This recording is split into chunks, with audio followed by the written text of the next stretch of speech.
حکومت ایک متنازع قانون سازی کرنا چاہتی ہے جس کے تحت کوئی بھی مالک مکان یا جائیداد کا مالک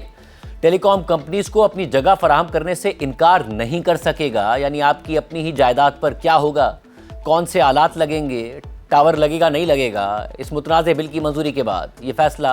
ٹیلی کام کمپنیز کریں گی، اور اگر آپ نہیں مانیں گے تو حکومت سے آپ کی شکایت کریں گی اور آپ کو قانونی چارہ جوئی بھگتنی پڑے گی۔ یعنی آپ کے پاس ایک طرح سے انکار کی کوئی گنجائش ہی نہیں ہوگی۔ اہم بات یہ ہے کہ پاکستان ٹیلی کمیونیکیشن ری آرگنائزیشن نامی یہ ترمیمی بل 2026 قومی اسمبلی سے منظور بھی ہو چکا ہے اور اس کے بعد سینٹ میں پیش کیا جا چکا ہے، اور پھر سینٹ نے اسے قائمہ کمیٹی برائے انفارمیشن ٹیکنالوجی اینڈ کمیونیکیشن کو بھیجا، جہاں منگل کو ہونے والے اجلاس میں اس بل میں متنازع شقوں کی نشاندہی کی گئی اور بل پر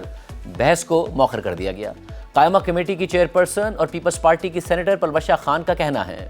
کہ فائبرائزیشن ضروری ہے، لیکن اس کی آڑ میں عوام کے بنیادی حقوق اور نجی املاک کے تحفظ پر کوئی سمجھوتا نہیں ہوگا۔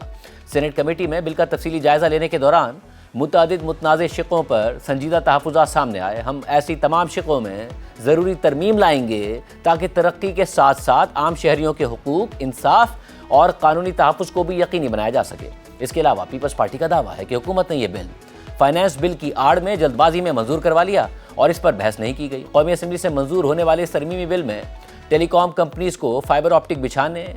ٹاور نصب کرنے اور انفراسٹرکچر قائم کرنے کی آزادی دی گئی ہے کہ وہ جہاں چاہیں آلات نصب کریں۔ پاکستان ٹیلی کمیونیکیشن ری آرگنائزیشن ترمیمی بل 2026 میں شق 27A شامل کی گئی ہے، جس کے مطابق اگر کوئی ٹیلی کام کمپنی قانونی لائسنس رکھتی ہے تو اسے انٹرنیٹ، فائبر آپٹک، ٹیلی کام ٹاور یا دیگر مواصلاتی نظام لگانے، چلانے اور اس کی دیکھ بھال کے لیے زمین یا جگہ تک اس تمام رسائی کے حقوق حاصل ہوں گے جو اس قانون میں طے کیے گئے ہیں۔ اس شق میں واضح کیا گیا ہے کہ اس ترمیم کا اطلاق پرائیویٹ زمین اور سرکاری زمین دونوں پر ہوگا۔ ٹیلی کمیونیکیشن کمپنی کو آلات نصب کرنے سے پہلے جائیداد کے مالک سے اجازت لینا ہوگی، اور اگر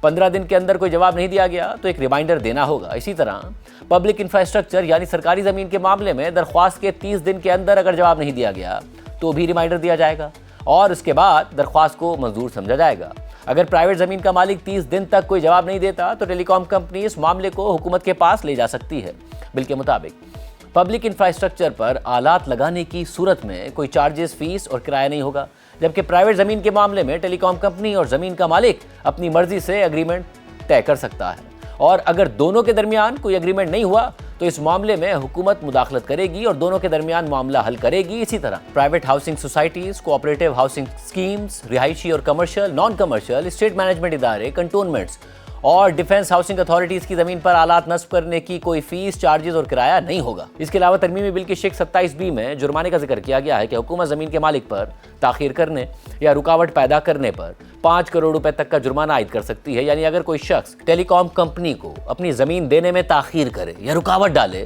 تو حکومت اس پر 5 کروڑ روپے تک کا جرمانہ عائد کر سکتی ہے، مگر حکومت کو اس بل کی زبان کو تبدیل کرنا ہوگا جو پہلے ہی قومی اسمبلی سے منظور ہو چکا ہے، اور اس بات کو بھی تبدیل کرنا ہوگا کہ اگر کوئی پراپرٹی کا مالک اپنی زمین دینے سے انکار کرے تو اس کی شکایت ہو جائے گی اور پھر اسے سرکاری دفاتر کے چکر لگانے پڑیں گے، اور حکومت بھی اگر اس کے خلاف فیصلہ دے دے تو زمین کے مالک کو اپنی ہی زمین کے لیے عدالتوں کے چکر لگانے ہوں گے۔ اور یہ سوال اپنی جگہ موجود ہے کہ اب کہ جب وضاحتیں دینی پڑ رہی ہیں تو اتنی جلدی میں یہ بل قومی اسمبلی سے پاس کرانے کی ضرورت ہی کیا تھی؟ بل میں یہ زبان رکھنے کی ضرورت ہی کیا تھی؟ پہلے باقاعدہ بحث کیوں نہیں کرائی گئی؟ اگر سینٹ میں یہ بل نہ روکا جاتا تو اسی زبان میں پاس ہو جاتا۔ آخر مقصد کیا تھا ایسا بل اس زبان میں جلدی پاس کرانے کا؟